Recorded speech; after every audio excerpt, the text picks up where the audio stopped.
आज मी तुम्हाला अशा आठवणींमध्ये घेऊन जाणार आहे, म्हणजे 80च्या दशकातील आणि 90च्या दशकातील जे काही क्रिकेट रसिक आहेत त्यांच्या आठवणींना उजाळा देणारा हा व्लॉग आहे. पुण्यातील सहकार नगरमध्ये ब्लेड्स ऑफ ग्लोरी नावाचं क्रिकेट म्युझियम आहे. या म्युझियममध्ये जगभरातील सगळ्या दिग्गज खेळाडूंच्या क्रिकेटच्या वस्तू, म्हणजे त्यामध्ये त्यांनी वापरलेल्या बॅट्स असतील, त्यांच्या ओरिजिनल जर्सीज असतील, बॉल्स असतील, त्याच्यावर त्यांनी स्वतः साईन केलेल्या बॅट्स आणि त्यांचे बॉल्स, पॅड्स, हे सगळं काही तिथं आहे. आणि प्रत्येक गोष्टीमागे एक स्टोरी आहे, ती सुद्धा मी तुमच्याशी शेअर करणार आहे. म्हणजे नॉस्टॅल्जिया फीलिंग करून देणारा आजचा हा ब्लॉग आहे. जसं मी या म्युझियममध्ये आत शिरलो तसं मला माझ्या बालपणात परत गेल्याची जाणीव व्हायला लागली. कारण या म्युझियममध्ये असलेल्या प्रत्येक वस्तूच्या मागं एक गोष्ट होती आणि त्या गोष्टीचा मी लहानपणीचा साक्षीदार होतो. मग ती सचिन तेंडुलकरची बॅट असो की रिकी पॉन्टिंगची तथाकथित स्प्रिंग असलेली बॅट. ज्या बॅटनं सचिननं इतकी शतकं ठोकली आहेत, विराट कोहलीनं सर्व रेकॉर्ड तोडलेत, शोएब अख्तरनं जे शूज घालून 150+ बॉल फेकलाय आणि ज्या जर्सीमध्ये शेन वॉर्ननं क्रिकेटमध्ये डेब्यू केलंय, हे सर्व काही माझ्या समोर होतं.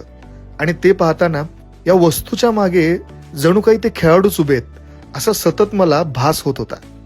खरं सांगायचं तर हे फक्त म्युझियम आणि वस्तू नाही आहेत, हे लाखो करोडो क्रिकेट फॅन्सचे इमोशन्स आहेत, जे की मी इथं येऊन अनुभवतोय.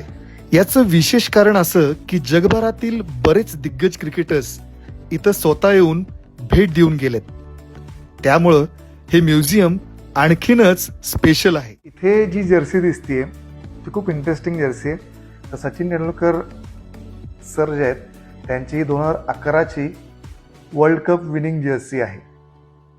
He was the gangster Yes, of yes. the Australian side. आणि त्यांची एक स्टोरी ना कायम व्हायरल होत होती. आम्ही ज्यावेळी 2003 मध्ये वर्ल्ड कप 2003 पाहिला होता, त्यांच्या बॅट मध्ये स्प्रिंग वगैरे Spring. होती. इथे काय दिसते का स्प्रिंग विंग? बघूया आपण. स्प्रिंग तर नाहीये, अफवा होती ती. आणि त्या काळामध्ये सोशल मीडिया सुद्धा नव्हता, तरी सुद्धा ती बातमी, माझा एक मित्र जम्मू काश्मीरचा कॉलेजमध्ये होता, त्याला सुद्धा ती स्टोरी त्यावेळी माहिती होती.